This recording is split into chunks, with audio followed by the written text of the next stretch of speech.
রাধে রাধে।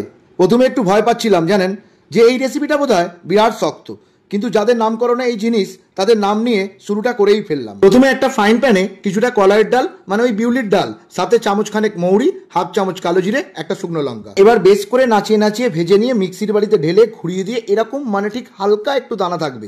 এবার ময়দার মধ্যে পরিমাণ মতন লবণ, চিনি, মৌরির পাউডার, আদা কাঁচা লঙ্কা বাটা, বিউলি বাটা আর সাথে সাদা তেল দিয়ে ভালো করে চটকে নেব। এরপর অল্প অল্প জল ঢেলে মেখে এইরকম রিজলিউশনে একটা ডো রেডি করে ফেললাম। যেটাকে নাচিয়ে নাচিয়ে গুঁড়ো করেছিলাম তাতে 1 চামচ হিং, সাথে অল্প অল্প গরম জল দিয়ে মেখে নিলাম। এই মেরেছে, ড্যাব ড্যাব করে দেখছেন, বলবেন তো। নুন চিনি দিয়ে আবার মেখে এই লেভেলে নিয়ে নিয়েছি।